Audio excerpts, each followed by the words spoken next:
যেভাবে লেখা আছে আমি সেভাবেই পড়ছি। লিখছেন, আসসালামু আলাইকুম রাসেল ভাই, আপনি সবসময় ভালো থাকেন বলেই আপনি কেমন আছেন সেটা জিজ্ঞেস করলাম না। আমার নাম রবিউসানি নুহাস। কিছুদিন আগে একটি ঘটনা পাঠিয়েছিলাম, আপনি সেই ঘটনা পড়ে শুনিয়েছেন বলে আবার ঘটনা পাঠানোর আগ্রহ পেলাম। আজকে আমি আমার ফুপাতো বোনের সাথে ঘটে যাওয়া একটি ঘটনা আপনাদের সাথে শেয়ার করব, ভালো লাগলে পড়ে শোনাবেন। ঘটনা শুরু করার আগে আমার আপুর নামটা বলে নেই। আমার আপুর নাম ইসরাত জাহান সাফিয়া। এটা আমার আপুর সাথে ঘটা একটি ঘটনা। আপু যেভাবে বলেছিল আমি ঠিক সেভাবে বলার চেষ্টা করছি।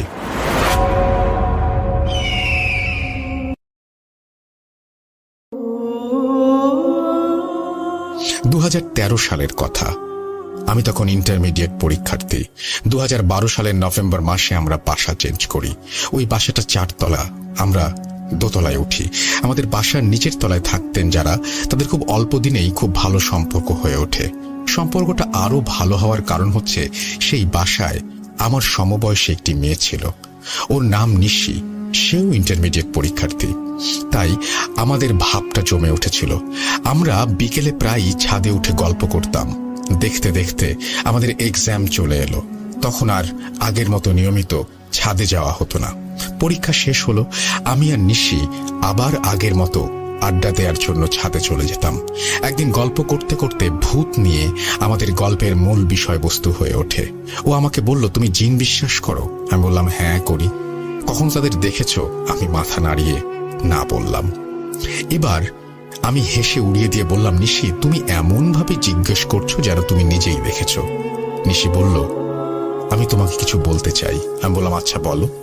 তখন মাগরিবের আজান দিয়ে দেয়। নিশি বলে, তুমি আমাদের বাসায় 1 ঘন্টা পরে এসো, তোমাকে আমি কিছু বলবো। আমি বললাম, আচ্ছা ঠিক আছে, কাল আসি। নিশি বলল, না আজই। আমার কেমন যেন লাগলো ব্যাপারটা। অনিচ্ছা থাকা সত্ত্বেও বললাম, আচ্ছা আসবো। ওর বাসায় এই প্রথমবার গেলাম। ও সোজা ওর রুমে আমাকে নিয়ে গেল। ছোট্ট একটা রুম, খুব গুছানো। ও আমাকে বসতে বলল। 5-10 মিনিট কথা বলার পর খেয়াল করলাম যতবারই ও আমাকে কিছু বলতে চাচ্ছে দেখি আন্টি উঁকি দিচ্ছে। আমার যতদূর মনে হলো যে আন্টি নিশিকে কারো সাথে মন খুলে কথা বলতে দেন না, কিংবা আন্টির লুকিয়ে কথা শোনার ইচ্ছে হচ্ছিল। যাই হোক, আমি পাত্তা দিলাম না। কথা বলতে বলতে হঠাৎ আমার খুব পানির পিপাসা পেল। ও পানি আনতে অন্য রুমে গেল। এইবার চোখ পড়ল ওর টেবিলের ওপর। দেখলাম একটা পানি ভর্তি বড় বোতল রাখা আছে।